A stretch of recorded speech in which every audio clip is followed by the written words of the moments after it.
So what would you say to people who are like, well, I don't have the money, I don't have the credibility yet, I'm just getting started in this thing and I want to start talking about it or creating content or doing whatever, writing a book about it, but who's going to listen to me?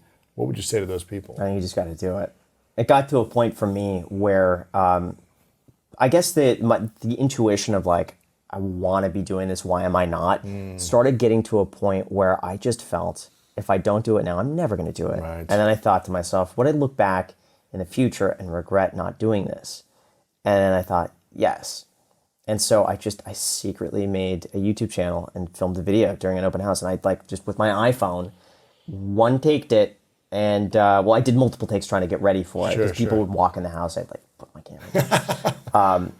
But I just posted one video and I was like, I'm just going to post it up, see what happens. And I had no idea what I was doing, but I learned like as I was doing it. I had the window right here, so I had like realized if I shoot against the window, like I look too dark, and if I go here, lighting's better. Like minor things. And then I looked on YouTube, like how to edit a YouTube video on YouTube. Learned iMovie through there, like how to edit a good thumbnail. Like I just see what's working, and like Daryl Eves was a big one for me, like learning about like SEO and stuff like that, like how to rank. My goal back then was just to rank on the first page for different key search results. So like I wanted to rank first page for passive income, how to be a millionaire, real estate. The first one I ranked was 2008. It's so niche. 2008 Lotus Exige S240. And there were like 20 videos on there with like 20,000 plus views. And I was like, I want to be on the first page. So I made my video, Lotus Exige S240 review, 2000, like something like that. And I slowly watched it just climb. And I shared it online, and like that didn't help. But like over time, it just kept doing better. Yeah. So you just got to start. Do you feel like you have a scarcity mindset or an abundance mindset? Both, I would say. I don't like loss.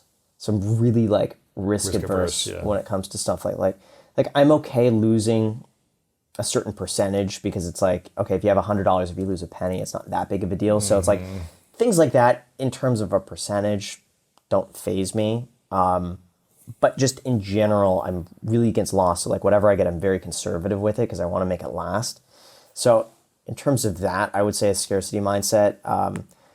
There is some abundance though in terms of like bigger opportunities and pursuing, I would say, passions.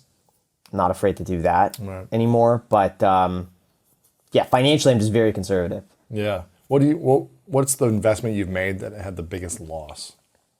Financial investment. Like in an asset class. An asset class. Like stocks or crypto or real estate. Did you ever lose a bunch of money that you're like, man, I put $100,000 in and I lost it all? Are we talking dollar amount or percentage? Yeah, dollar amount. Yeah. A very stupid one. I bought Robinhood stock. That was probably the worst loss I took. Individual stock. That was an individual stock I picked. What'd you put in it, roughly? $200,000. $200,000. How much did you lose? It was down like 60, 70% by the time I sold. So $150,000 or something you lost. Yeah, that was stupid. It still was in the ratios of like what was acceptable to me in terms of like a percentage. But it was stupid. I mean, it was just like, that was a gamble. Was that an emotional? I lost. It was when their stock dropped. Like they saw a substantial drop. And I'm like, people are still posting their screenshots on Wall Street bets. Robinhood has a lot of cash. They're not going anywhere. There's so many places to pivot. Take a risk on this. And I think I put $100,000 in that. And then it dropped even more. And I'm like, I'm going to double down on this because man, in the big picture, we're talking about, if the portfolio size is, let's say, $8 million, like we're talking about like, $200,000 total of that. So in a percentage, it's like not that bad. But when you think of the dollar, I don't think of the dollar amount. Like I really separate. Throw up if you're like, it's the worst feeling, that was a stupid one. Now I do have others that make up for it. Sure. Other side, I think Enphase at one point was up like 400 and something percent. The original Tesla I bought was up 2,000%. So like I had winners on that. That's big. And I sold almost all of my Tesla too back in March. At the high. Which was luck because I sold it to buy a Tesla Roadster. And then I just kept selling it afterwards because I was like, well, now I sold this, I may as well just reinvest it in the S&P. And I'm like, I'm still getting an equal exposure in the S&P, just putting it there, and it's safer. And that was just luck. Before the interview continues, if you feel like you're not living your most authentic life, not leaning into your purpose, and not living the life that your future self would be extremely proud of, I've written a new book called The Greatness Mindset, and I think you're gonna love this. Through powerful stories, science-backed strategies, and step-by-step guidance, The Greatness Mindset will help you overcome all the different challenges in your life to design the life of your dreams and then turn it into your reality. Make sure to click the link below in the description to get your copy today. Okay, let's get back to this video. But I also had the opposite of that. I sold my original half. My original half, I think I sold in 2020, when it had increased threefold really quickly.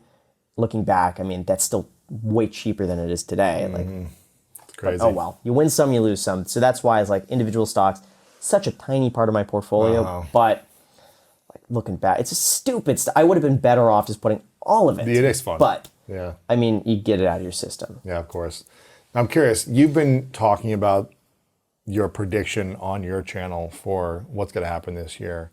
A lot of financial experts have been talking about, you know, the prediction of a potential crash, crisis, all these different things in 2023. If you could, based on all the information you have, all the research you do so much research in every video, and you know a lot of these experts and what they're talking about.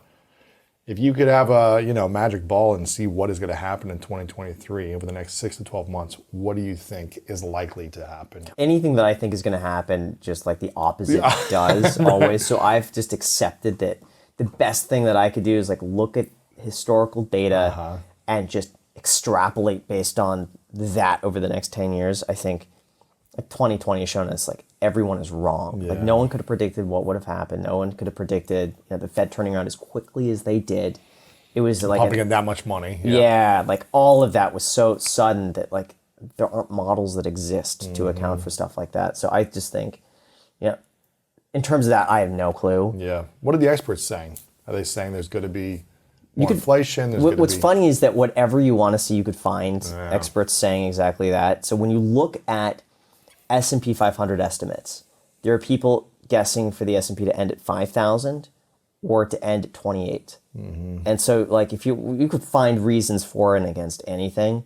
I think the general consensus seems to be the S&P is probably going to be like 34 to 37 by the end of the year. That's like the average. So I think a lot of people take the approach, well, if the downside risk is that, but the upside is right now I can make 5% of my money in treasuries, like that seems like the better option. From my perspective, this is just what I think. I think if treasuries are paying 4.5% to 5% risk-free, it makes it very enticing to put your money there over stocks. There has to be a risk premium that's built in where people find more opportunity in stocks to take that risk to make it worth it. I think the same thing also applies to real estate. If properties are generating 5%, but someone's making 4.5% risk-free, locked in for the next 2 years, like that's more enticing. Sure. So I think there's got to be enough of a divergence between the two. Like stocks have to be so cheap to want to take the risk in that versus like, well, I get 6% guaranteed. Like if the S&P was trading at 1,500 right now, everyone would be like, oh, I'm going to buy that. Screw treasuries.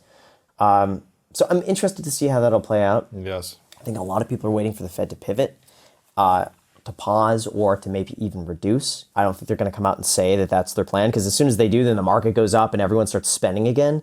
So I think the Fed is just like got to play their hand close. I've just been obsessed with, I think, just saving, collecting. Like even if I got like birthday money or Christmas money, like I would save it. I wouldn't spend it. And I liked just to see that accumulate in like an envelope in my room. Or like a piggy bank or something, yeah. Yeah, it'd be like $100 or something like that, of Sure. like the whole year's worth of like saving and collecting.